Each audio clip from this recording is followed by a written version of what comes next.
Hello students, good morning. आज हम लोग क्वाड्रिलेटरल के एक बहुत इंपॉर्टेंट थ्योरम पढ़ने जा रहे हैं जिसका नाम मिड पॉइंट थ्योरम है। तो चलिए हम लोग देखते हैं पहले क्वेश्चन को, उसके बाद इसके सॉल्यूशन को देखेंगे। देखिए क्वेश्चन आपको क्या कर रहा है कि the line segment joining the mid point of any two side of a triangle, मतलब any two side of a triangle, कोई भी एक ट्रायंगल के किसी भी दो साइड को जो मिड पॉइंट ज्वाइन करता है इन पैरेलल, वो आपको पैरेलल है टू दी थर्ड साइड। तो चलिए पहले हम लोग फिगर एक ड्रॉ करते हैं, उसके बाद देखेंगे कि क्वेश्चन का मतलब क्या हो। जैसे ये आपको ए बी सी रहा, राइट। अब इसमें मिड पॉइंट जो है आपको ये हम डी और ई रख लेते हैं। अब पहले की क्वेश्चन कर रहा है कि इन दोनों मिड पॉइंट को जो ज्वाइन करने वाला लाइन है, राइट, वो आपको पैरेलल है इस वाले लाइन का। तो पहला चीज हमको वही करना है टू प्रूव में कि आप ये जो लाइन जो मिड पॉइंट को ज्वाइन करने वाला लाइन है इस लाइन के पैरेलल है, राइट। तो पहला हम लोग लिख लेते हैं D E parallel B C, ये हम लोग फर्स्ट थिंग लिखेंगे। अब उसके बाद कह रहा है कि and equal to half of it, और ये इक्वल भी है, किसके इक्वल है, इसके आधा के इक्वल है। ओके, तो हम लोग यहाँ पर सेकेंड में लिख लेते हैं DE is equal to BC by 2। तो दो चीजें हम लोग लिख लिए। पहले क्वेश्चन को हम समझे कि क्वेश्चन बोल रहा था कि किसी भी ट्रायंगल के किसी दो मिड पॉइंट को जो लाइन ज्वाइन कर रहा है वो भाई पैरेलल है उसके तीसरे साइड से, और साथ साथ ये क्या है भाई, इक्वल है किसके, इसके हाफ के इक्वल है। ओके, तो क्वेश्चन में हम लोग टू प्रूफ क्या करना था वो देख चुके हैं। अब देखिए उसके बाद गिवन भी हम लोग देख लेते हैं क्या क्या हमारे पास है, किसका यूज करके हम लोग इसको सॉल्व करेंगे। तो हमारे पास पहला चीज है कि D and E is the mid point of side AB and AC। ये AB और AC का मिड पॉइंट है, ठीक है। और ट्रायंगल तो आपके पास है नहीं, ऐसा कुछ ट्रायंगल लिखना जरूरी नहीं है, ट्रायंगल तो ABC है। अब तीसरा हम लोग लिख रहे हैं कंस्ट्रक्शन। क्यों ये जरूरी पड़ जाता है, बिकॉज देखिए अगर मान लीजिए आपके पास कोई दो ट्रायंगल होता तब वहां कॉन्ग्रुएंस आप अप्लाई कर देते, कोई एक पैरेललोग्राम रहता या कोई डिफरेंट टाइप का क्वाड्रिलेटरल रहता तो उसका प्रॉपर्टी आप वहां पर लगा सकते थे। लेकिन यहाँ तो हमारे पास कोई दो ट्रायंगल ही नहीं है, कोई एक डिफरेंट टाइप का प्रॉपर्टी यूज करने वाला पैरेललोग्राम ही नहीं है।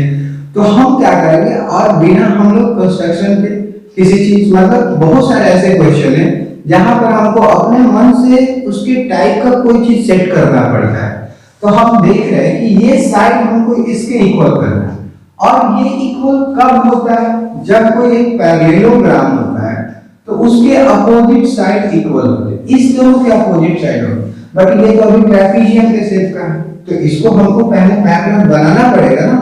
तो पैरेलल बनाने के लिए हम लोग क्या कर रहे हैं, DE को प्रोड्यूस कर रहे हैं, ठीक है। इसको हम लोग F तक, राइट, एक पॉइंट तक प्रोड्यूस किए, ठीक है। तो यहां पर लिख देते हैं DE produced at point F, ये हमारा पहला चीज।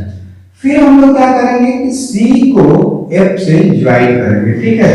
तो हम लिखेंगे यहां पर ड्रॉ लाइन सेगमेंट CE, हमने ये भी कर लिया।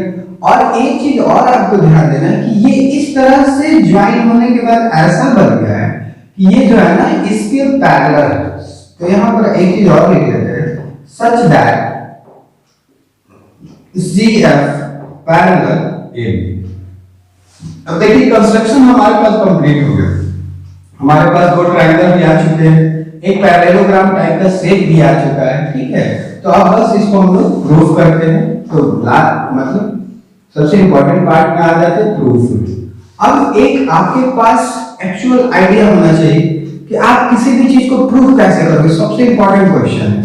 तो आपको करना है कि ये जो है DE BC के पैरेलल है, तो DE भाई कहां पर है, ये, ठीक है, ये हमारा DE और ये तो ये पैरेलल कब होगा? जब बी बी सी एफ एक पैरेललोग्राम होगा। और ये पैरेललोग्राम कब होगा? जब हम इसमें से किसी भी एक साइड को, जैसे डीएफ को बीसी के पैरेलल कर दें या सीएफ को बीडी के पैरेलल कर दें, तभी तो हम बोल सकते हैं ना एक पैरेललोग्राम है। और ये करने के लिए हमको इन दोनों को पहले क्या करना पड़ेगा? कांग्रेस करना पड़ेगा। ठीक है, तो आप ऐसे करो, इसका थोड़ा सा नेमिंग कर लो, ज्यादा इजीली बन जाएगा। ठीक है, इसको मैं 1 रख देता हूं, इसको 2 रख देता हूं, और ये हमारा 3 हो जाएगा और ये हमारा 4 हो जाएगा। अब ऐसे नेमिंग कर लिए, क्योंकि अब मान लीजिए कभी ए ई डी लिखने में थोड़ा सा कंफ्यूजन हो जाए, लेकिन कंफ्यूजन नहीं होता है, बट आप ऐसे करोगे तो और आसानी से हो जाएगा। अब देखिए, ये बोल रहा है कि ये मिड पॉइंट, तो मिड पॉइंट का मतलब जितना इधर होगा इतना ही इधर भी होगा, राइट? तो इस ट्रायंगल का हम लोग नेमिंग ऐसे ही करेंगे, इसी साइड के अकॉर्डिंग करेंगे। ठीक है, तो हम यहाँ नेमिंग कर लेते हैं in triangle AED and triangle, अब देखिए AED कर लिए, CEF भी आप कर सकते हो, राइट? CEF ये हमारा ट्रायंगल का नेमिंग हो गया। अब इसमें जो चीजें आपके पास है वो चीज आप कर सकते हो। अब देखो, यहाँ 1 है, यहाँ 2 है, और आपको क्या पता है कि कोई भी एक लाइन ऐसे रहता है तो एक दूसरे को इंटरसेक्ट कर रहा है। ठीक है, बाइसेक्ट इंटरसेक्ट कर रहा है। तो जब कोई दो लाइन ऐसे इंटरसेक्ट करता है तो इसको हम लोग वर्टिकली अपोजिट एंगल बोलते हैं। तो हम यहाँ पर लिख सकते हैं कि एंगल 1 जो है एंगल 2 के इक्वल है। कैसे? Vertically opposite angle, vertically opposite angle के अकॉर्डिंग, राइट? अब आप दूसरी चीज देखिए, आपको क्या बताया गया है कि ये कंस्ट्रक्शन जो सीएफ का कंस्ट्रक्शन है ना, वो आपको इस अकॉर्डिंग है कि ये बिल्कुल पैरेलल है इस एबी। तो आप देख रहे हैं कि अगर मैं इसका एक छोटा सा पेयर ले लूं, कहीं से टुकड़ा ले लूं यहां से, तो क्या ये जैसे आपको मान लीजिए डी पॉइंट हो, ठीक है, तो इसी का तो एडी पार्ट है, तो एडी जो होगा क्या वो सीएफ के पैरेलल होगा कि नहीं होगा? ऑफ कोर्स सीएफ के क्या होगा? पैरेलल होगा। इसका छोटा पार्ट है, बड़ा पार्ट है, कोई भी पार्ट है, वो सब एक दूसरे के पैरेलल होता है। और जब ऐसा हुआ और आप देख रहे हैं एसी से भी एक लाइन ज्वाइन किया है, तो इस कंडीशन में क्या होगा कि ये वाला जो एंगल होगा इस एंगल के बाई अल्टरनेट इंटीरियर एंगल से इक्वल हो जाएगा। तो हम यहाँ पर क्या लिख सकते हैं कि एंगल जो 4 है वो एंगल 3 के इक्वल है। कैसे? Alternate interior angle, right? ये हमारा दूसरा चीज हो गया। अब आप समझे, यहाँ ये तो हमारा गिवन है ऑलरेडी ना कि AE जो है EC के इक्वल है, तो हम यहाँ पर लिख लेते हैं AE is equal to EC, ये भी हमने लिख लिया। और कैसे भाई? ये तो हमारा गिवन है। और क्यों गिवन है? क्योंकि आप देख रहे हैं ना E जो है मिड पॉइंट है, और मिड पॉइंट का काम ही क्या होता है? किसी भी लाइन को इक्वली बांट देना। तो मैंने वहां पर ये लिख दिया। अब आप देखो, एंगल साइड एंगल से ये दोनों ट्रायंगल हमारा क्या होगा? कांग्रेस होगा।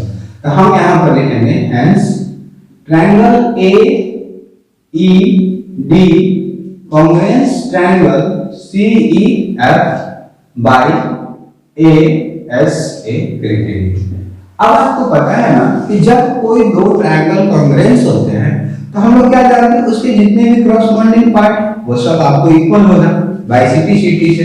तो आप देखो, इस ट्रायंगल में DE जो है EF के इक्वल हम लोग लिख सकते हैं, DE is equal to EF। अच्छा, मैं इसको सेपरेट करके आपको बता रहा हूं, ठीक है? यहां से देखिए ADE, और ये आपको ऐसे है, और ये ऐसे है, और ये ऐसे है, ये F है, ये E है, और ये C है। तो ये जो साइड है इसका मैं लिख दे, इसके इक्वल लिख दी, ठीक है? अब ये जो साइड है मैं इसके इक्वल लिख दे रहा हूं, ओके? तो AD जो होगा हमारा वो किसके इक्वल होगा? FC के इक्वल होगा, और ये हम लिख देते हैं बाय CP/CT। ये दोनों आपको CP/CT के अकॉर्डिंग क्या है? इक्वल।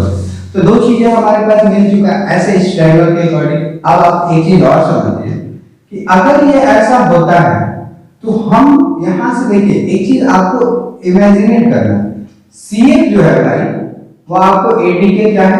इक्वल। तो यहां पर मैं लिख रहा हूं कि CF is equal to AD। और आपको क्या पता है कि जो AD है, बिकॉज ये D जो है मिड पॉइंट है, तो AD जो है वो DB के भी इक्वल हो जाएगा। तो हम यहाँ पर क्या लिखेंगे, AD is equal to DB, ये भी हमने लिख दिया।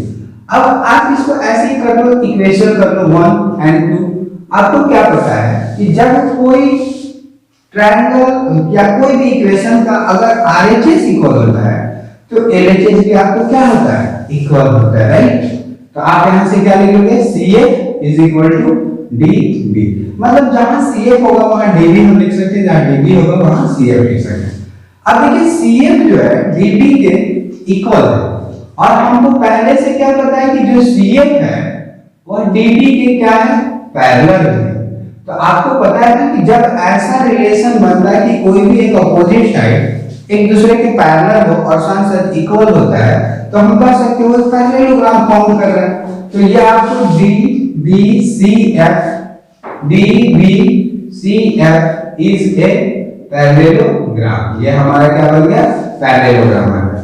और जैसे ही ये पैरेललोग्राम बना तो इसका DF जो है वो BC के इक्वल होगा, बिकॉज़ अपोजिट साइड यहां पर हम लोग देखते हैं, hence BF is equal to BC, क्यों, क्योंकि साइड ऑफ पैरेललोग्राम, क्योंकि ये एक साइड है पैरेललोग्राम का। तो आप BF के जगह पर क्या लिख सकते हैं, BE, क्योंकि इतना दूर प्लस इतना दूर, BE plus EF is equal to BC। अब आप देखो DE जो हम लोग अभी प्रूव कर दिए हैं, ठीक है, कि जो DE है वो CF के इक्वल है, तो हम CF की जगह पर DE और DE की जगह पर CF तो आसानी से लिख ही सकते हैं ना। तो यहाँ पर हम लोग क्या लिख लेते हैं, DE का DE लिखते हैं plus DE is equal to BC। अब यहाँ से BC इज इक्वल टू कितना हो जाएगा, 2DE हो जाएगा, और DE इज इक्वल टू कितना हो जाएगा, BC/2। ये हमारा प्रूफ हो गया। पहला चीज हम लोग क्या किए, प्रूफ किए, और ये तो बहुत पहले ही हम लोग प्रूव कर दिया है कि BCF एक पैरेललोग्राम है, तो जो DE होगा वो आपको BC के तो इक्वल हो रहा ही होगा, ठीक है। तो यहां से DE पैरेलल BC, और ये भी हमारा क्या है, प्रूफ है। क्यों, क्योंकि ये पैरेललोग्राम का सेट था, पहले ही हो चुका था। तो इस तरह से हम लोग मिड पॉइंट थ्योरम को कर चुके हैं। Thank you.